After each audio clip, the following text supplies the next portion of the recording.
Acha, so today first we'll discuss an example how to construct basic block and flow graph.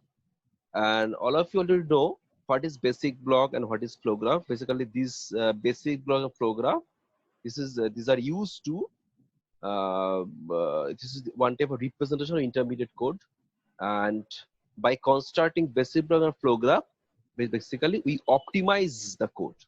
So in in optimization, in optimization phase, we basically use this basic block and flow graph. We already know, right, what is basic block and flow graph.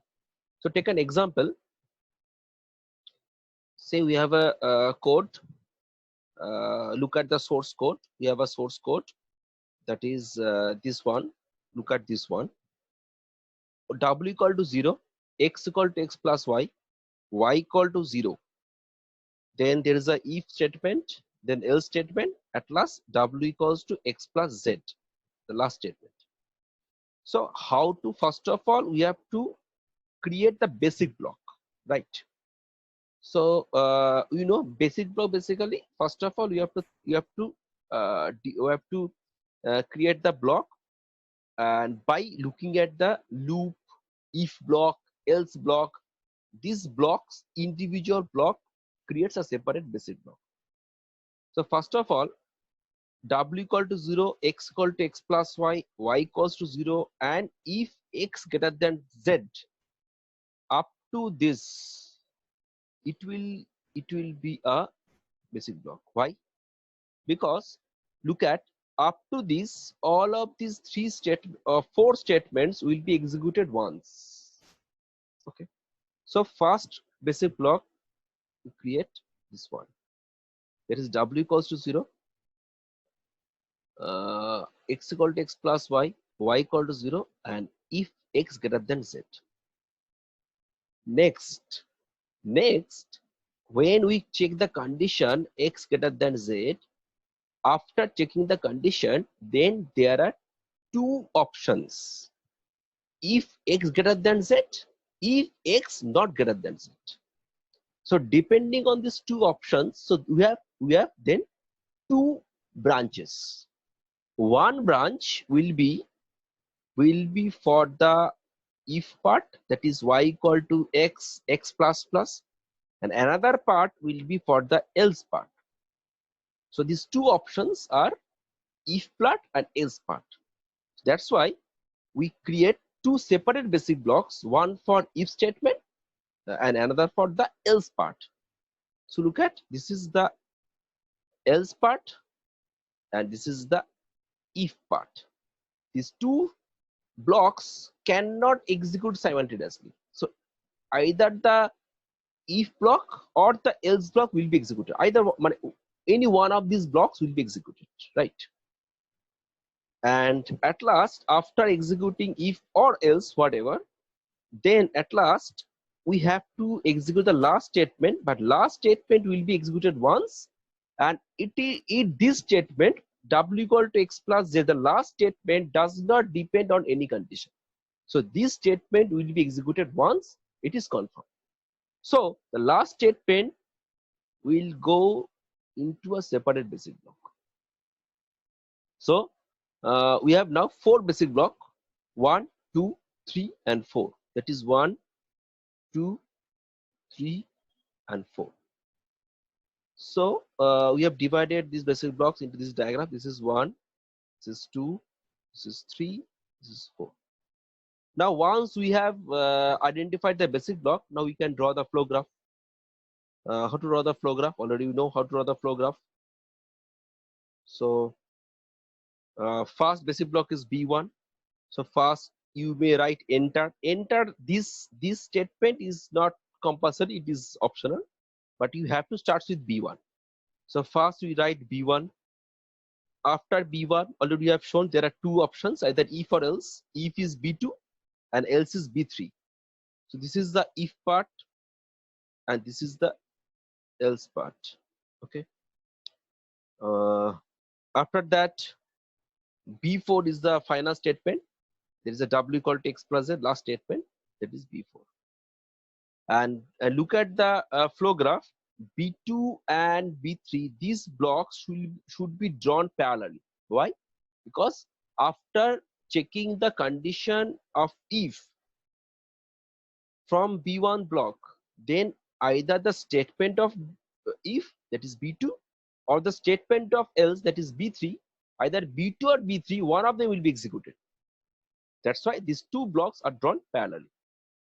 Then after that, either B2 or B3 will be executed, whatever. Then B4 will be executed once, because it is a statement after if else block. And then also exit is not compulsory, exit is optional. So enter and exit, these two are optional, but you have to draw from B1 to B4. You have to draw from B1 to B4. Okay.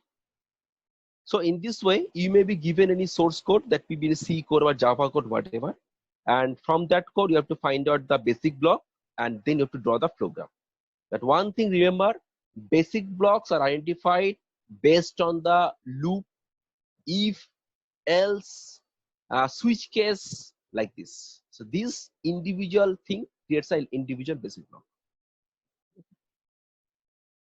So, okay, so next, we'll discuss an example of YAC. What is YAC? This type of questions, YAC, it may come in type of definition, short note, explanation, working principle, like that. You may be asked, what is the working principle of YAC? YACC. So first of all, what is the full form of YAC? YAC means yet another compiler.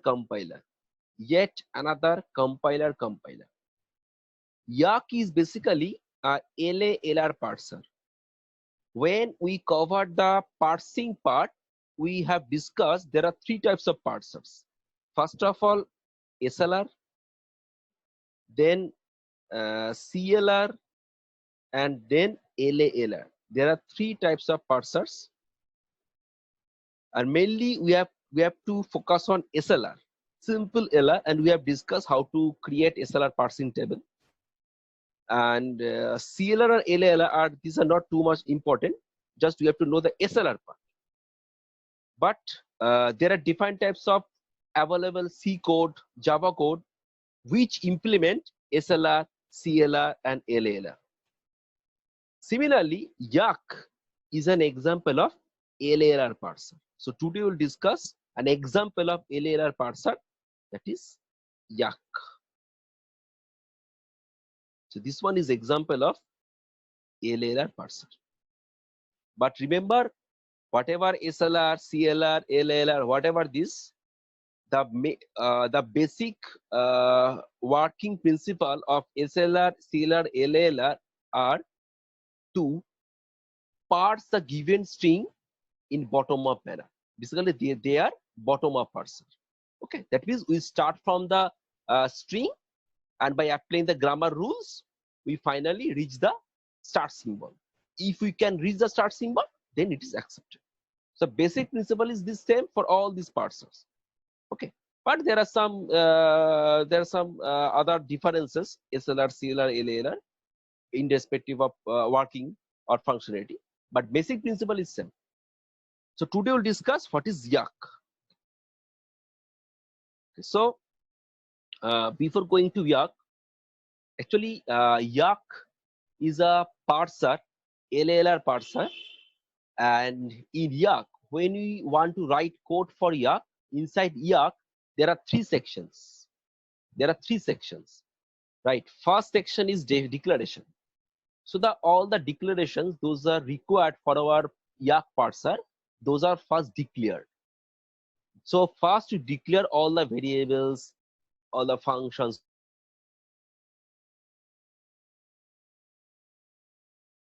This percentage sign implies that now we are going to define next section. So this sign basically, it separates the sections.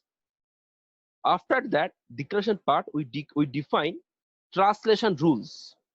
What is translation rule? Basically, this rule defines how to parse.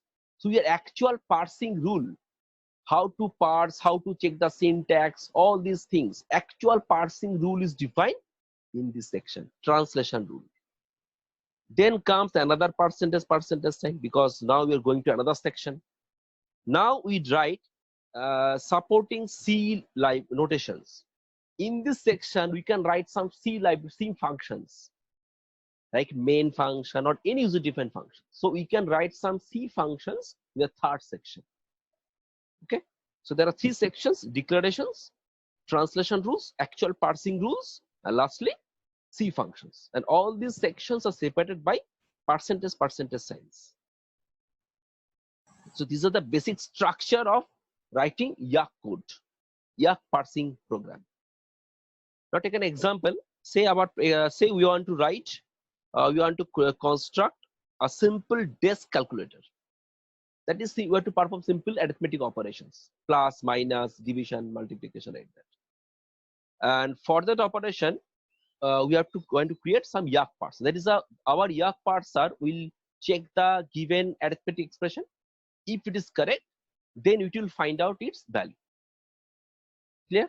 So our objective is to now design a Yacc parser that will check a given arithmetic expression.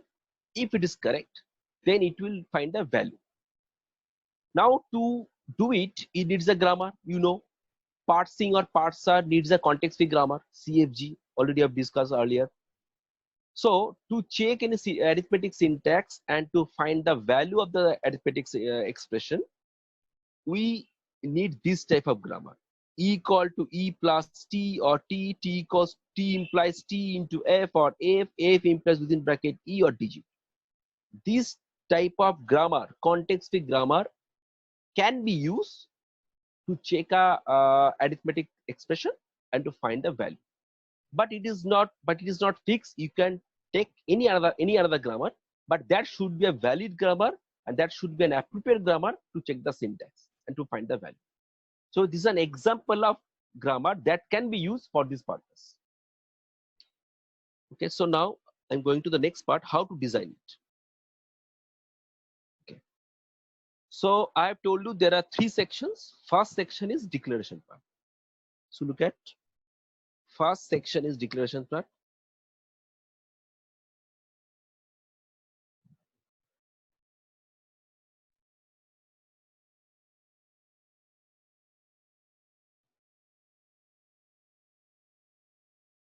Okay,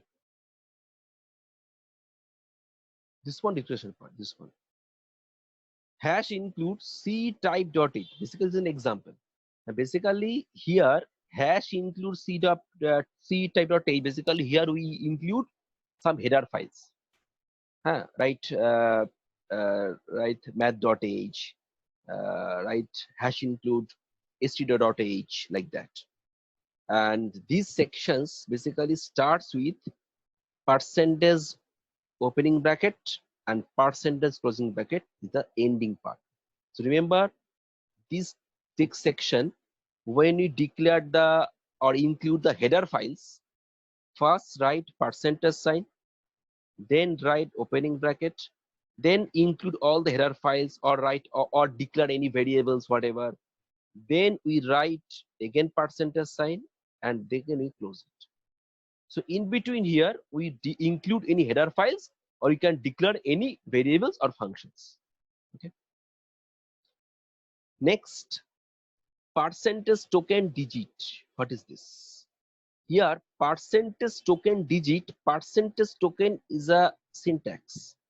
This is written to mention that digit is a token. In this part, which one is token? Of course, digit. Digit may be 4, 3, 5, 6, 7, because we are going to evaluate arithmetic expression. So here, token is basically digit. And what is digit? What is digit? What is it? So it is actually 4, or it may be 3, or it may be 2, or it may be 1, like any number, any numeric values, that is from 0 to 9. So the definition of digit, it is written in another file. That will be a lex file, right? Because the definition of digit, what is digit? It is a part of lexical analyzer. So digit is identified in lexical family space.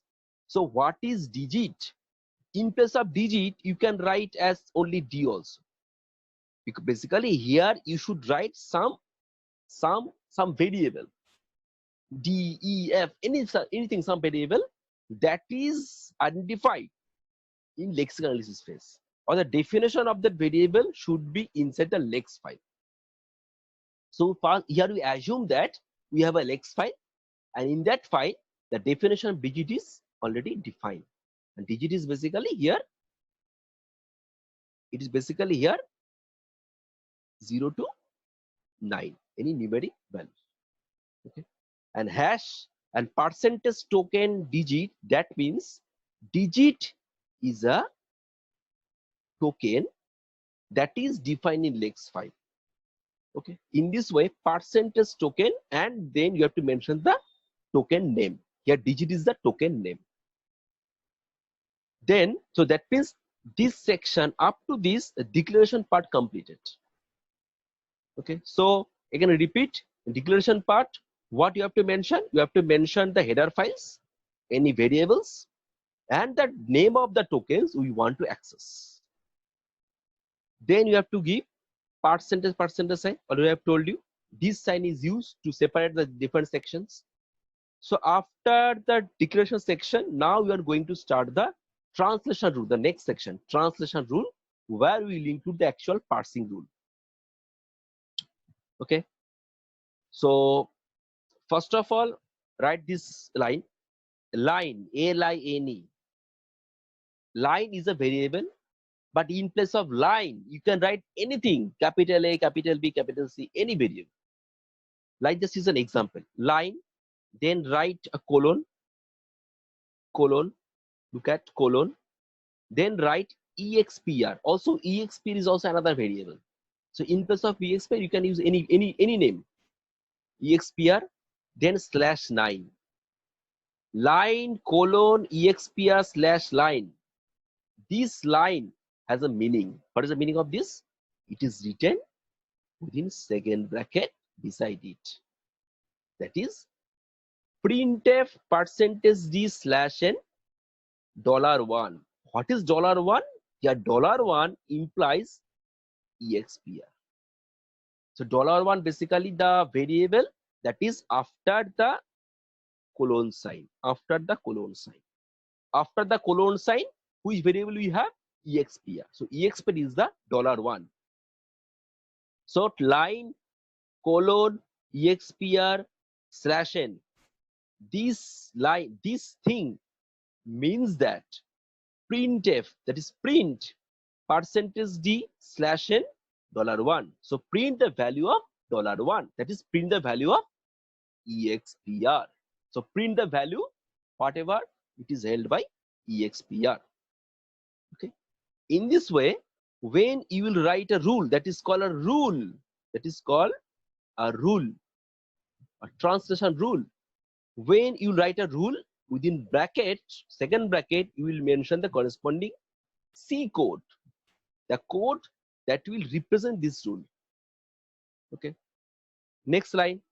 Look at, remember, next line was, in our grammar, next line was E implies E plus, I think, T. That is a grammar. So look at corresponding rule.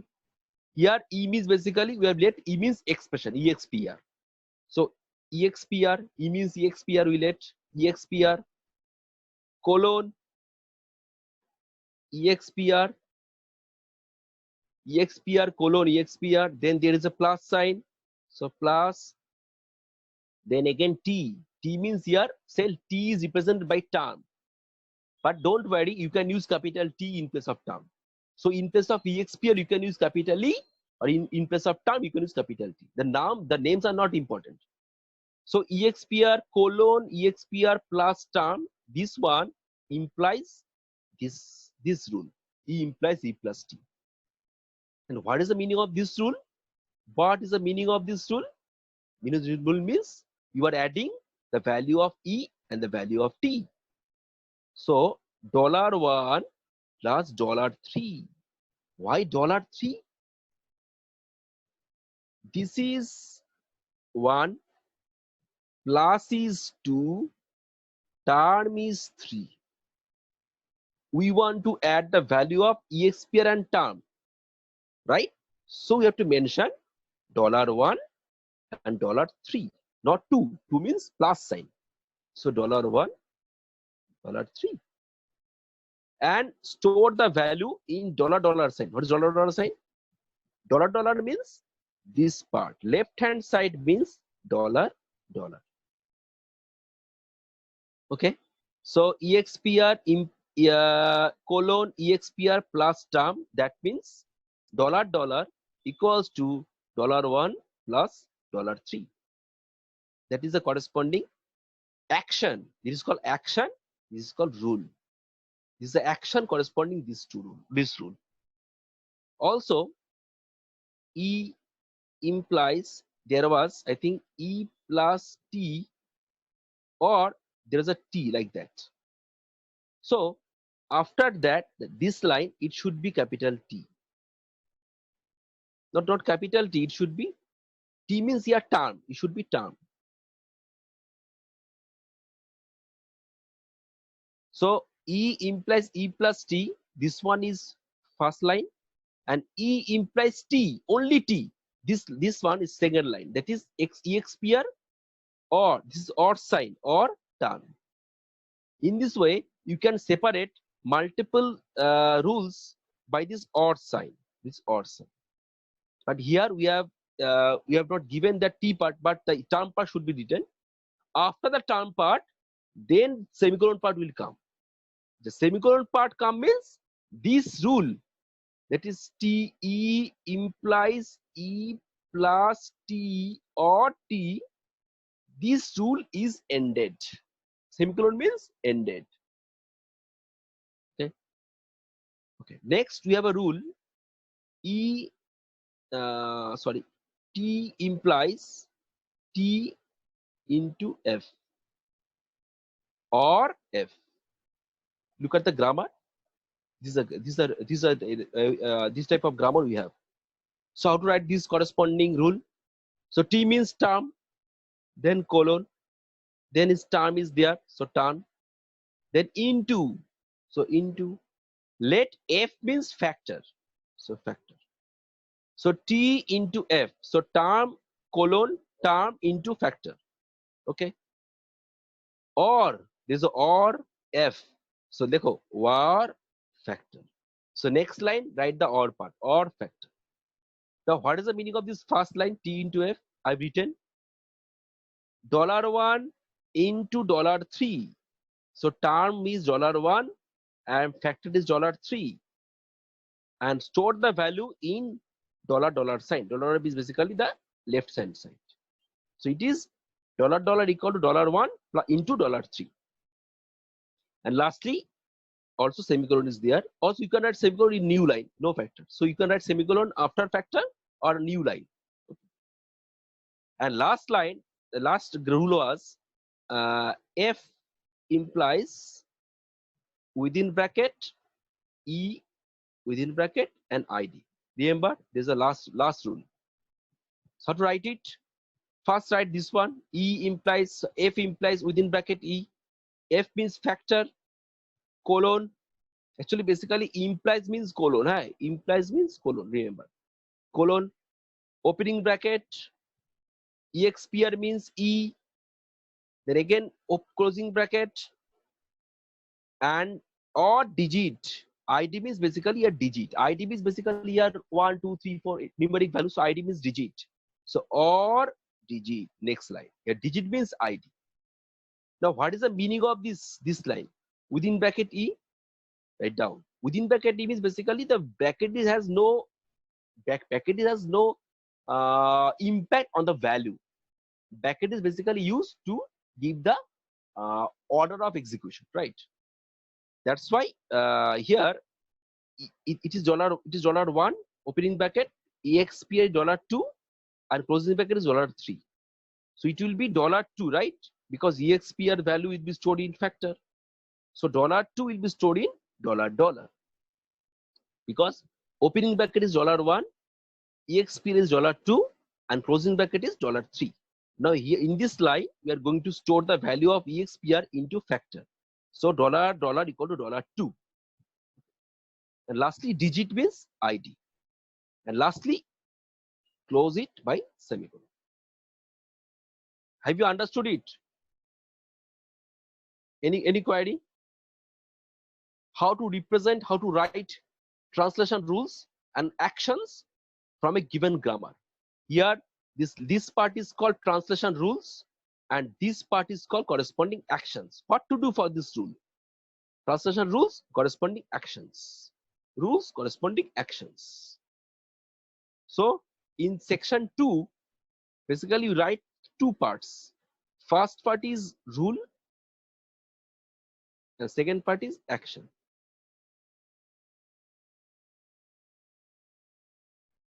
Okay, have you any query? লাস্টের ডিজিটটা কি আরেকবার বলুন। হ্যাঁ, digit হচ্ছে এই পার্টটা। Capital F implies opening E or ID. The ID is digit. ID is basically the last value. ID is terminal, you know. So here digit is terminal. That is achieved in the lexical analysis phase. So ID means it will be 1, 2, 3, 4, 5 terminal. So it is represented by digit in our case. Any other question? I think time is to be time. বলো। আমি এই পার্টটা বুঝেছি, শুরুটা বলুন একবার, মানে include C type dot H second digit এই জায়গাটা। কোনটা? এটা মানে এটা ওপেনিং, হ্যাঁ হ্যাঁ হ্যাঁ, ওই ফার্স্টে শোনা হয়। এখানে হচ্ছে inside here you have to include the header files. math.h #include std.type.h, this one. So in between these two signs you have to include the header files or any variables you have to declare. Okay, and this line basically it mentioned that digit is a token. Percentage token means digit is a token that is declared in lex file. We assume that digit is already declared in a lex file. And what is digit? Digit is basically from 0 to 9, any number, and it is defined in lex file. Okay, I think time is going to be ended. So I am again recorrect this, and I'm going to, and then I will explain the rest of this tutorial.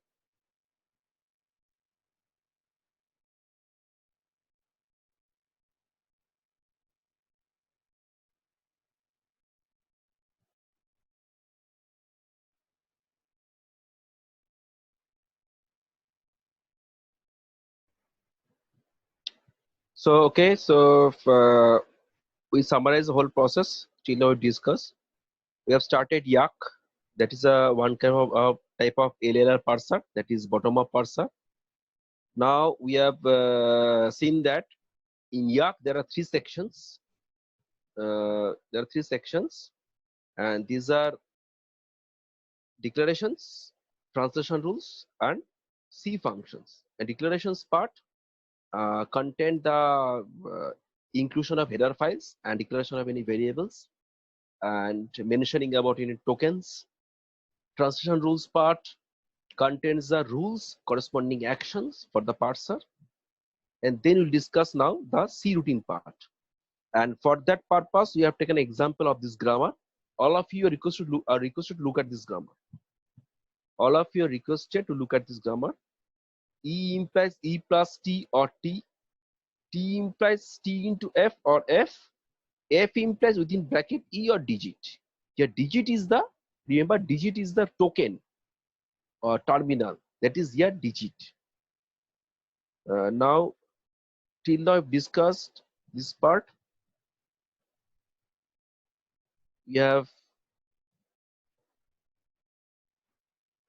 have created the declaration part where we have included the header files, and we may also include here the declaration of variables. Then percentage token digit, this part mentioned that digit is a token, and we assume that what is digit, it is defined in our lex file, and digit is basically 0 to 9 numeric values. Then we start our second section, that is translation rules. First one, line colon expr slash n. This part basically print the last value of expr. Here expr is e, let. And then second part, it is for e plus t. Third part for it is for t into f. And last part is for within bracket e. And lastly, digit is basically the token, the last thing. So now third part. Third part, we know third part is we may declare some C functions. Here yylex is a predefined function that is called lex function, and this function will be called when we start execution of this yak file. And what will be executed by this yylex function? Look into it. It will take a number from the keyboard and check if it is digit C, that is if digit is true, then it will convert into corresponding integer value, because it will take as ASCII value. It will convert it into corresponding integer value. Okay. How to do it? Just minus 0. Why 0? You know what is quotation? What is this 0? This 0 means 48. That is the ASCII value of 0. Now we subtract 48 from the ASCII value of the given number, then you can get the actual value of the number. We know that the ASCII value of the 0 starts from 48. Say you enter value is 50. So what will be the actual value of it? 50 minus 48. So 2. So actual numeric value will be 2. So it will take as ASCII value, return as the actual corresponding integer value. But this part is simply depends on you. You can write your own code to handle it. Okay. Here we assume that we are giving input as ASCII value. That's why you have converted, you have written this code C minus 0. C minus within bracket ASCII value of 0. But this thing, how will take integer, how will take input, how will process it, it depends on you. There are so many available C codes, you can take help of it. This is basically a C code that is used to take input. So you can take input in your own way. This is just an example. I'm telling you, this is just an example. But this part simply handles how to take input from keyboard. Okay. So this part simply handles how to take input from keyboard. You can write your own C code for this input purpose. Okay. This one is just example. So what is the Okay. meaning? So 3 sections completed. First part was declaration.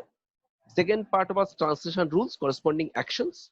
Third part is basically C function, and you can write our own C functions. Also, you can write your main function. You know, main function is a starting point of C code.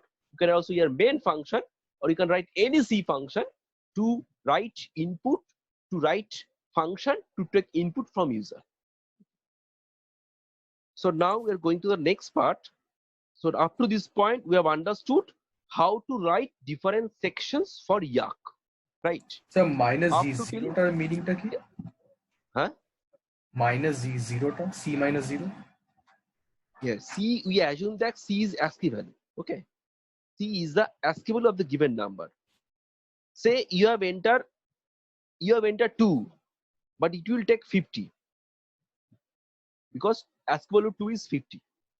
But when you subtract ASCII value of 0, 0 within quotation means ASCII value of 0 from C, that is you are subtracting 50 minus 48, because ASCII value of 0 is 48.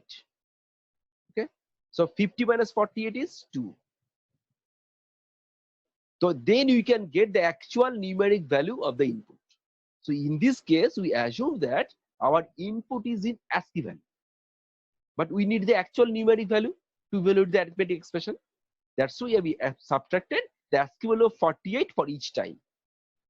Understood? Yes, sir.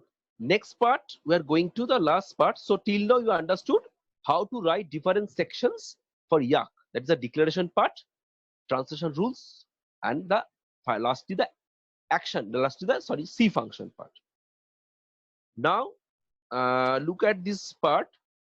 Look at this part, and this part is this part. Okay. Look at this part. This diagram. First one, say when you write the Yak program, our Yak program should have an extension. The Yak program extension is .y. Say you have written the Yak program and the name is demo. So how will you save it? You save it as demo.y. So we let our Yak program has extension translate.y. Now there is a Yak compiler. It is available in Windows as well as in Linux platform. Okay, and in Linux platform, it is already inbuilt in Ubuntu, in Fedora, it is inbuilt. So our input, that is our program is translate.y. This is our program, Yak program. So this program will be given as input to our Yak compiler. It is inbuilt in Linux platform, or you have to install it in Windows platform. It is open. It is open source. Okay. Now, first of all, translate.y, our Yak program is given as input to our Yak compiler. After compiling it, Yak compiler generates this code, that is y.tab.c. What is it? It is basically the C code or C code representation of this Yak program. Understood? So before giving our actual input, or before finally parsing a given input, we should convert our Yak file into corresponding C file. Okay, that's why this Yak compiler basically it translates your Yak file .y file into .c file, corresponding a C program file. What is the name of the C program file? y.tab.c. Remember, this name is fixed. Whatever your Yak file is demo1.c, demo1.y, demo2.y, a.y, b.y, whatever. But the target C file always is y.tab.c. It is fixed. The name is fixed. Okay. After that, this C, corresponding C representation of the Yak file, it is given as input to C compiler because it is a C file. So now you can process in a C compiler. That's why first we translate into C code. This C compiler may be any compiler. Basically, this C compiler should be GCC compiler or CC compiler. It is preferable. So y.tab.c, which is the Yak representation of C representation of the Yak file, it is given as input to the C compiler. Now after compilation, C compiler generates the a.out. We know when you compile a code by C compiler in GCC compiler or CCC compiler generates the a.out file by default. A.out file, it is basically the object file. The object file of the corresponding C program after compilation. Now say we want to process a statement x equal to 4 into 5 plus 3. This statement, arithmetic statement. So this statement will be given as input to our a.out file because it is the corresponding object file after compilation of C code. So this input will be given as a.out as input to a.out. Then if this statement is correct, it will generate the output. If this statement is not correct, it will generate the error. So in this way, step by step, you have converted your Yak program .y program into a simple C program, and then you can easily check the syntax, or you can easily generate the output if the syntax is correct. Okay. Have you understood these steps? 3 steps. Any query? So second So, টা আরেকবার বলবেন? কোনটা? এটা last second one. Second, yes. So, first of all, our .y file, that is our YAK file, it is converted into a corresponding C file. So this y.tab.c basically is a C code representation of your YAK file, nothing else. Then this C code representation of the YAK file, it is compiled by the compiler to generate the object file a.out.